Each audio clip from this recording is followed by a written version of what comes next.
Welcome to Watchtower History. So in doing research on this Revelation 12 and this interpretation, in the interpretations of Revelation 12 that Rutherford's trying to bring here, if you go back to the early interpretation from the finished mystery, what they were doing in the finished mystery was saying, well, this Revelation 12 all applies around the Roman Catholic Church. Well, if you want to go back in history and take a look at the Roman Catholic Church, there's something very, very interesting that we found in Eusebius's ecclesiastical history, because you can actually trace Constantine the Great as being the one who said, hey, we are the ones who made Christianity legal in the Roman Empire. And in Eusebius's ecclesiastical history, it's very, very interesting because Constantine takes the same chapter. He takes Revelation 12, just like Rutherford did, and he applies the chapter to himself and says, hey, I'm the one taking the lead. I'm the chosen one. I'm the one who conquered the dragon. I'm the one who got rid of all the dragon being paganism. I'm the one who did all of this. This prophecy is all about me. And so Rutherford is basically doing exactly the same thing that Constantine the Great himself had also done. And so I'm going to read some snippets from Eusebius's ecclesiastical history to show that point. And remember, Eusebius is Constantine's personal biographer. He's his personal historian. He was there at the time. He was there at the Council of Nicaea. He was there when Constantine legalized Christianity in the empire. He's the one writing this history.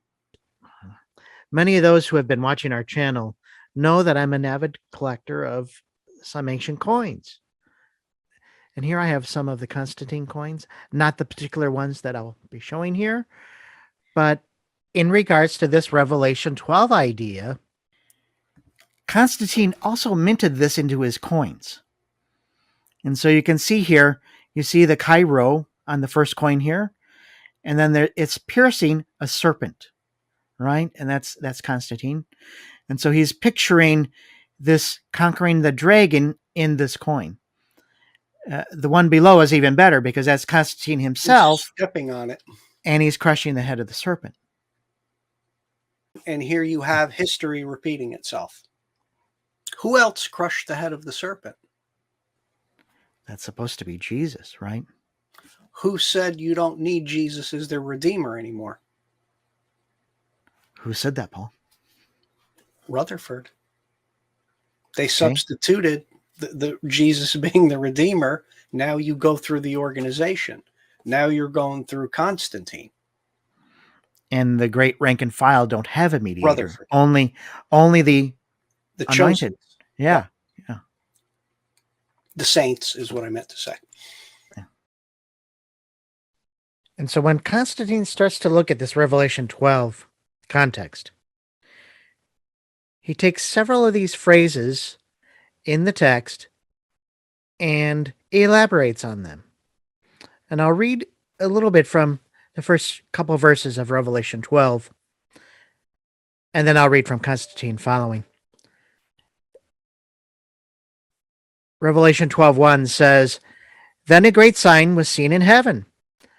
A woman was arrayed with the sun, and the moon was beneath her feet, and on her head was a crown of 12 stars. And she was pregnant, and she was crying out in her pains and in her agony to give birth. And so this was a great sign seen in heaven. Now let's take a look at what some of the things that Constantine said about this. Such is the great temple, which the great creator of the universe, the Word, has built throughout the entire world, making it an intellectual image upon earth of those things which lie above the vault of heaven, so that throughout the whole creation, including traditional beings on earth, his Father might be honored and adored. But his friends and relatives he raised to the highest glory, in the presence not only of all men, but also of celestial powers of sun and moon and stars, and of the whole heaven and earth, so that now, as has never happened before, the supreme rulers, conscious of the honor which they have received from him, acknowledge only one God, the common benefactor of all, themselves included. And so when Revelation 12 speaks about the dragon, it says, and I'll start at verse 7, and war broke out in heaven. Michael and his angels battled with the dragon, and the dragon and its angels battled, but they did not prevail, nor was a place found for them any longer in heaven. So down the great dragon was hurled, the original serpent, the one called the devil and Satan, who was misleading the entire inhabited earth. He was hurled down to the earth, and his angels were hurled down with him. I heard a loud voice in heaven say, "Now have come the salvation and power and the kingdom of our God and the authority of his Christ, because the accuser of our brothers has been hurled down, who accuses them day and night before our God. And they conquered him because of the blood of the Lamb and because of the word of their witnessing, and they did not love their souls even in the face of death. On this account be glad, you heavens, and you who reside in them. Woe for the earth and for the sea, because the devil has come down to you having great anger, knowing that he has a short period of time." This is from Eusebius' History, Book 2, Chapter 46. So it is said expressly to the divine oracles in the books of the prophets, where that evil spirit is called the dragon and the crooked serpent. Upon this victory of the church through the midst of his body and falling headlong into the depth of the sea, it was not by temporal means or arms that the Christians obtained this victory, but by spiritual, by the merits and death of their Redeemer, by their constant profession of the truth, and the blood of the martyrs has often been called the seed of the church. Liberty being now restored, and that dragon being removed from the administration of public affairs by the providence of the great God and by my ministry, I esteem the great power of God to have been made manifest to all. And so in Eusebius' History, Book 3, Chapter 3, it says, "A triumphant hymn of thanksgiving for the depression of idolatry and exaltation of true religion, for now it was not longer in the power of the heathen persecutors to accuse the innocent Christians before the Roman governors." This victory was indeed a matter of joy and triumph to the blessed angels and glorified saints in heaven, by whose sufferings it was in great measure obtained. But still new woes are threatened to the inhabitants of the earth, for though the dragon was deposed, yet he was not destroyed. Though idolatry was depressed, yet it was not wholly suppressed. There were still many pagans intermixed with the Christians, and the devil would incite fresh troubles and disturbances on earth, because he knoweth that he has but a short time. It would not be long before the pagan religion should be totally abolished and the Christian religion prevail in all the empire. All right, so in Eusebius' Ecclesiastical History, Book 10, Chapter 4. And this is Eusebius stating what Constantine is saying about Revelation 12. And what Constantine is doing is taking an old oracle and suggesting, oh, this is just like Revelation 12, but he's kind of not being real precise with his retelling the story. He's adjusting it to make it fit better. He's mixing paganism and Christianity together here, is what he's doing. And so he says, "Who then is the virgin who was to come?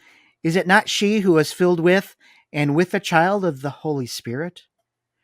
The poet adds, "You chaste Lucina, greet the newborn child beneath whose reign the iron offspring ends. A golden progeny from heaven descends. His kingdom banished virtue shall restore, and crime shall threat the guilty world no more. We perceive that these words are spoken plainly and at the same time darkly, by way of allegory. Those who search deeply for the import of the words are able to discern the divinity of Christ. But lest any of the powerful in the imperial city might be able to accuse the poet of writing anything contrary to the laws of the country, he intentionally obscures the truth. So what does Rutherford do right after this Revelation 12? They set out to get rid of everything pagan in the society. The Christmas, holidays, everything. holidays, birthdays. Some of them even went too far. The days of the week, the names of the months. This looks like the Roman, his quotes, Constantine's quotes, look like the Roman version of the early Christian congregation, Birth of a Nation. Yeah, if you didn't know this was Constantine, and we're talking about Watchtower history, you might have thought this was a Watchtower publication. I don't think Rutherford knew that he was actually mimicking what and repeating what Constantine has done. And they thought Constantine was a part of Babylon, a second Babylon. So I suppose some of the other Bible students might have thought they were a third Babylon.